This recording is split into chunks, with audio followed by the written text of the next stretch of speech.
स्वागत है आपका आज की कक्षा में।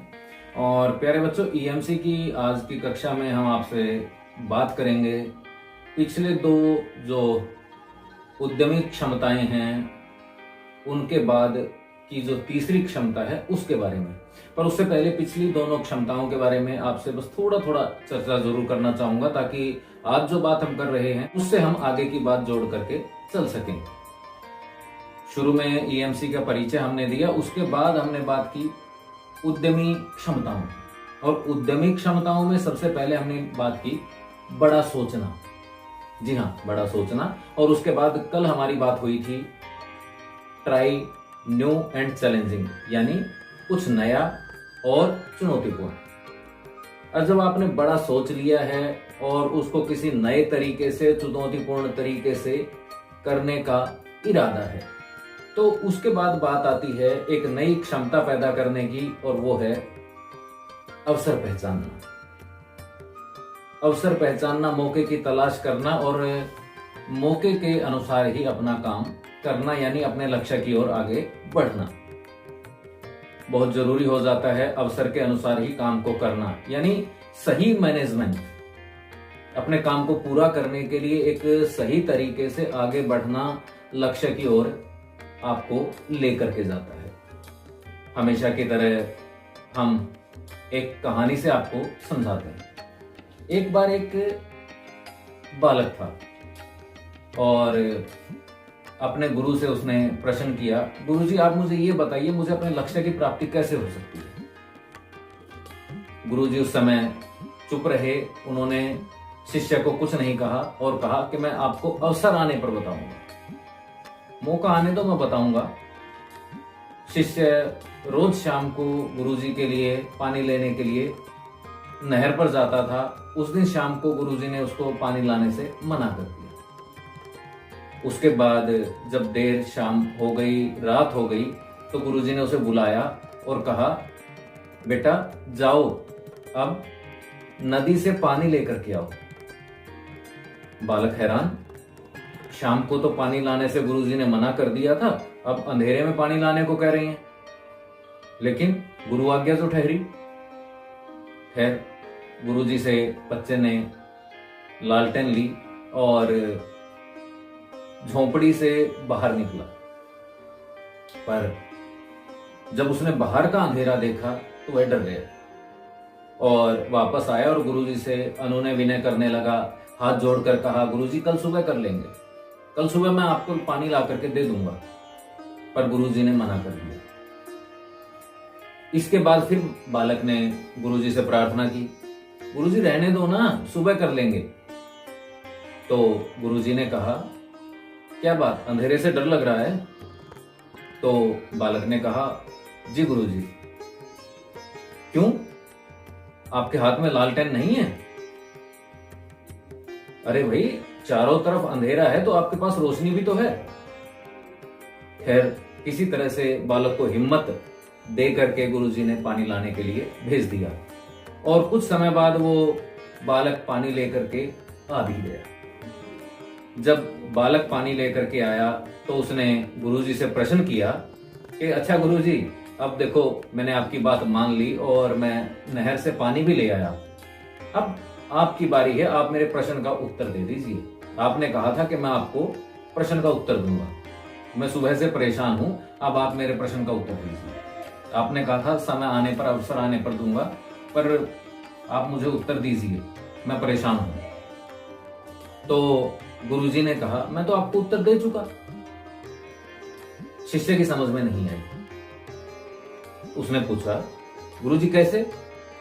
अरे भाई, पूरी दुनिया में अंधकार भरा पड़ा है। जैसे अभी आप पानी लाने के लिए गए थे, बाहर अंधकार भरा पड़ा था, तो इसी तरह से पूरी की पूरी दुनिया में अंधकार है। और लक्ष्य की ओर जाने के लिए तो आपके पास, आपके मन में एक इच्छा शक्ति होती है, एक रोशनी होती है, और उसी के सहारे आगे बढ़ना होता है। अगर वो इच्छा आप जागृत रखेंगे तो आप अपने लक्ष्य को प्राप्त कर पाएंगे, ठीक उसी तरह से जिस तरह से आप नहर से पानी ला पाए। तो अब आप समझ गए होंगे कि गुरुजी बालक को क्या समझाना चाहते थे और हमने भी यह बात क्यों की। तो अवसर पहचानना बड़ा जरूरी है।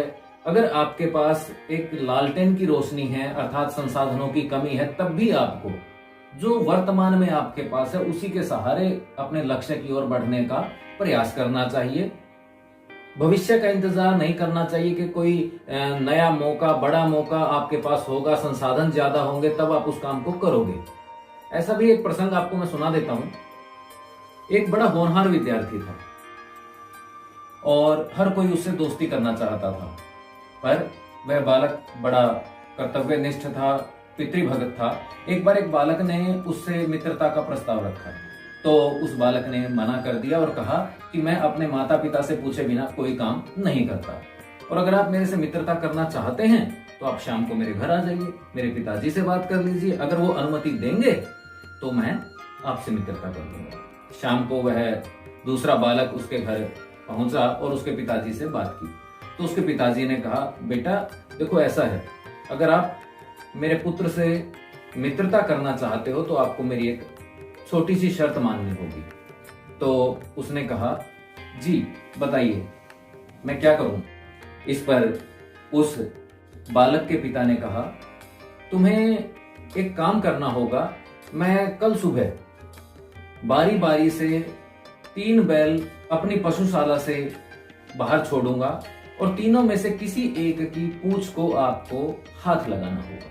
अगर आप तीनों में से किसी एक की भी पूंछ को हाथ लगा देते हैं तो मैं अपने पुत्र के लिए तुम्हारी मित्रता स्वीकार करूंगा। बालक को बड़ा आसान सा काम लगा और वो बड़ा उत्साहित रहा। रात को उसको नींद भी नहीं आई।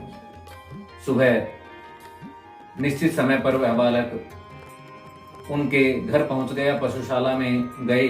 जैसे ही दूसरे बालक के पिता ने अंदर से बैल छोड़ा तो पहले वाले बालक ने देखा, जो मित्रता करना चाहता था, अरे यह तो बड़ा भयानक है, चलो कोई बात नहीं, थोड़ी देर में दूसरा आ जाएगा, उसकी पूंछ पकड़ लूंगा।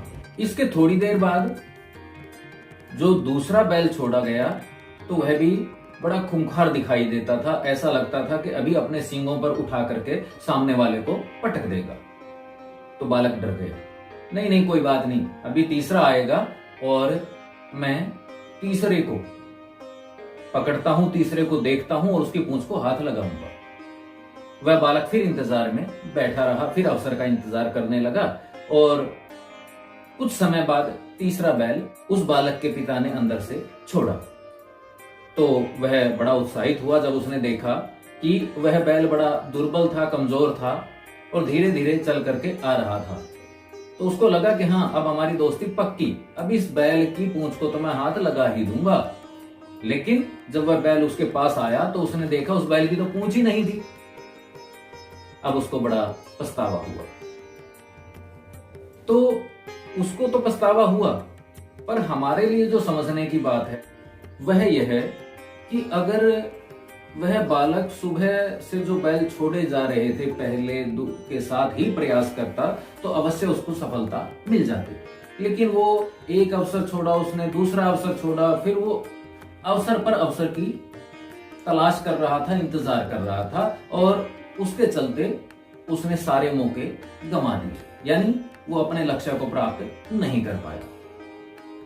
तो अब आप समझ गए होंगे कि आपको क्या करना है, या हर उस व्यक्ति को जो अपने लक्ष्य के प्रति जागरूक है, जिसको अपने लक्ष्य की प्राप्ति करनी है, उसे किस तरह से अवसर को पहचानना चाहिए। समय का इंतजार नहीं करना चाहिए।